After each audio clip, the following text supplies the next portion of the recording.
दोस्तों नमस्कार। आपका हमारे चैनल में बहुत बहुत स्वागत है। आज हम जानेंगे कि इंदिरा एकादशी का व्रत कब है और क्या शुभ मुहूर्त माना जाएगा, और इंदिरा एकादशी की व्रत कथा के बाद में कौन सी कथा सुनने से ही व्रत संपूर्ण माना जाता है, व्रत का पारण समय क्या है, इन सब की जानकारियां हम देखते हैं आगे। इंदिरा एकादशी की कथा के बिना पूर्ण नहीं होता है व्रत, क्योंकि यह कथा अवश्य ही सुननी चाहिए। सनातन धर्म में इंदिरा एकादशी का व्रत बेहद शुभ माना जाता है। साल में कुल 24 एकादशी तिथि पड़ती है, जिसमें सभी एकादशी का अपना एक विशेष महत्व होता है। पंचांग के अनुसार इस साल अश्विन माह की एकादशी 29 सितंबर 2024 को मनाई जाएगी। ऐसा माना जाता है कि इस व्रत का फल जीवन में सुख और शांति के लिए रखा जाता है। एकादशी व्रत के प्रमुख व्रतों में से एक है। एकादशी व्रत भगवान विष्णु की पूजा के लिए समर्पित होती है और एकादशी माह में 2 बार शुक्ल पक्ष और कृष्ण पक्ष में आती है। यह पूरी तरह से भगवान विष्णु की पूजा के लिए समर्पित होती है। इस तिथि पर आप विष्णु जी को प्रसन्न करने और उनका आशीर्वाद पाने के लिए उपवास रखते हैं। साथ ही साथ इस एकादशी की सबसे खास बात यह होती है कि यह पितृपक्ष के दौरान आ रही है। वैदिक पंचांग के अनुसार इंदिरा एकादशी पर 28 सितंबर को व्रत अवश्य ही रखना चाहिए।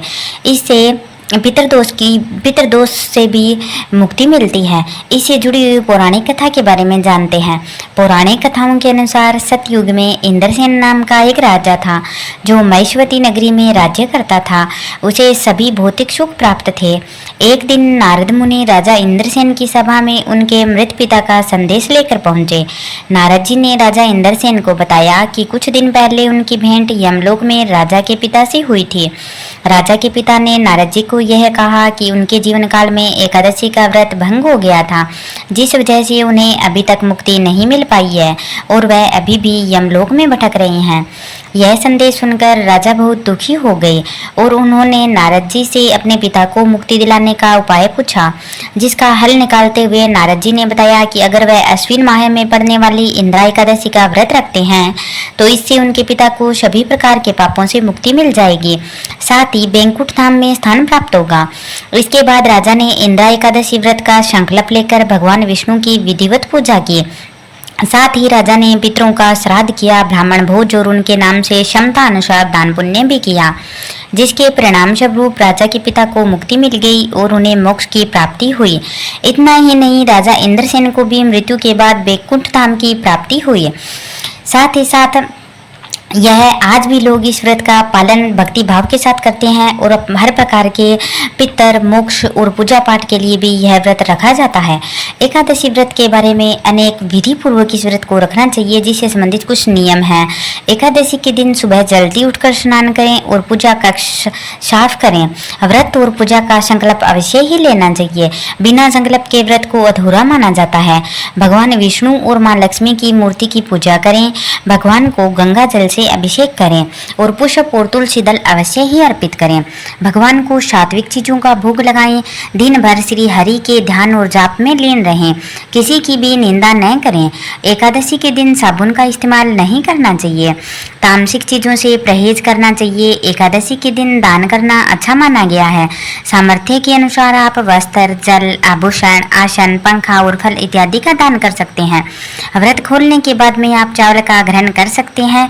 व्रत के समय चावल को ग्रहण करना वर्जित माना गया है। इसके साथ ही आप अन्य चीजें जैसे मेवे या फल आदि खा सकते हैं।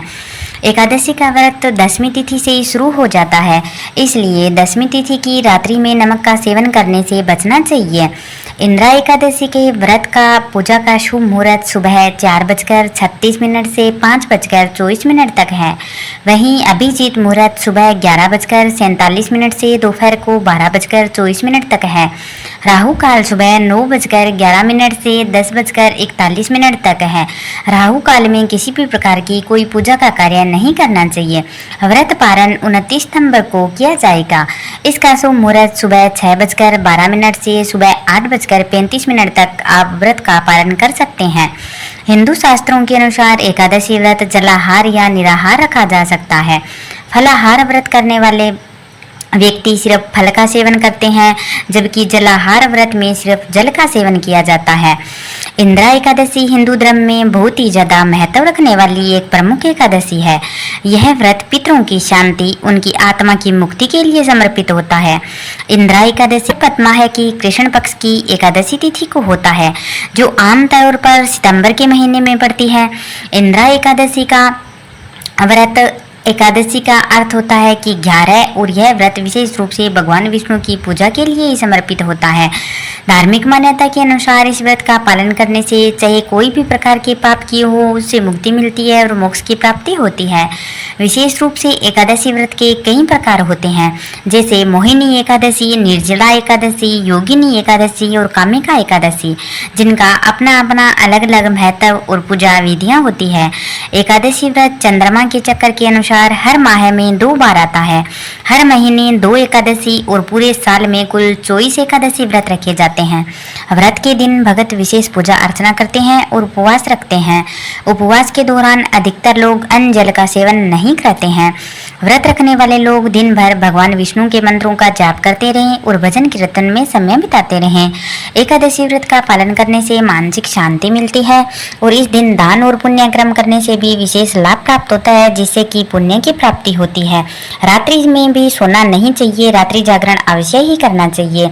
इस प्रकार एकादशी व्रत के बारे में कथा भी संपूर्ण होती है और कुछ जानकारियां और नियम भी बताए गए हैं। इसके बाद में सुनते हैं हम भगवान गणेश जी की कथा, जो कि व्रत चाहे कोई भी हो लेकिन गणेश जी की कथा अवश्य ही सुननी चाहिए। गणेश जी की कथा के बिना कोई भी व्रत है वो संपूर्ण नहीं माना जाता है। तो आइए जानते हैं।